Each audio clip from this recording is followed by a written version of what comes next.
কিছুই পাই। আমি ভেবেছিলাম বললো আপনি অনেক বড় আল্লাহর ওলি লোক, বিশাল ব্যাপার আপনার, কিন্তু হুজুর আমি 3 দিন থেকে কিছুই দেখতে পেলাম।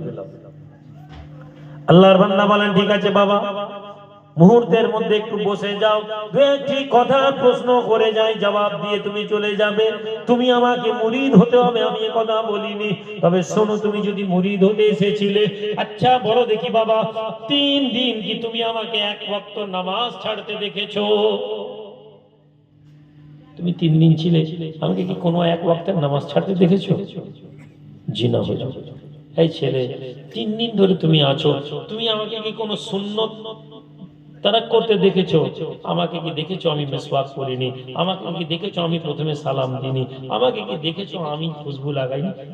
যত তোমার সুন্নাত জানা আছে ওইগুলো স্মরণ করো, আর দেখো তো আমার জীবন থেকে কোনো একটা সুন্নত হেঁটে গেছে নাকি। এই ছেলে, 3 দিন ধরে আমাকে তুমি কোনো ফাহেস কথা বলতে শুনেছো? আমাকে তুমি শুনেছো আমি কোনো নোংরা কথা বলছি? আমাকে শুনেছো আমি কাউকে গালাগালি করেছি? 3 দিন ধরে আমাকে তুমি অট্টহাসি হাসতে দেখেছো? আমি হেসেছি উচ্চস্বরে? লোকটি বলল জি না।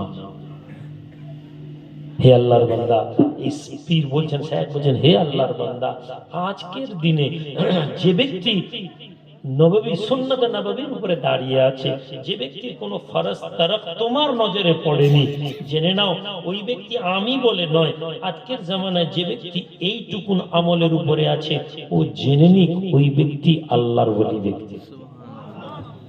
তাহলে আপনাকে ওলায়াত দেওয়ার জন্য আপনাকে কোনো পীরের ঘরে জন্মানোর দরকার নেই। আপনি এই মজলিসে বসে ওলি হতে চান, হুজুর ওলি হওয়ার আশা রাখি, হুজুর ওলি আল্লাহ হব, আমরা তো খালি আপনাদেরকে শুনেছি আপনারাই পীর সাহেবের ঘরে জন্মালে কিছু পাওয়া যাক না পাওয়া যাক, ফ্রি ফান্ডে পীরের সার্টিফিকেট পাওয়া যায়। কষ্ট মষ্ট করে যদি কেউ একটা পীর হয়ে যায়, ব্যাস তার এখন 2-3 পিঢ়ির আর কোনো টেনশন নেই। পীর সাহেবের সার্টিফিকেট পাওয়ার জন্য হুড়োহুড়ি পড়ে যাচ্ছে এখন আমাদের মাঝে। আর আমি রুহুল আমিন ওই ব্যক্তির কথা বলছি যার নাম ভাঙিয়ে আমাদের সবার চলছে, যার নাম মুখে আমরা নিই, যার নাম নিয়ে জলসা করি, সেই মুজাদ্দিদে জামান পীর আবু বকর সিদ্দিকী রাহমাতুল্লাহ আলাইহি বলছেন, বাবা আমার মুরিদ যদি আমার আদর্শ মাচিস জিয়াসালাই জ্বালাচ্ছেন তো বিড়ি খাচ্ছে না কি খাচ্ছে? ও আপনি ধূপ জ্বালাচ্ছেন, ওই রকম করে মুখ আগে আবার ধোঁয়া বেরো। এখন তো হুজুর অন্য হুজুর হলে রেগে এখন বলতে সব ধোঁয়া উঠলে তো বিপদে পড়ে যাবে।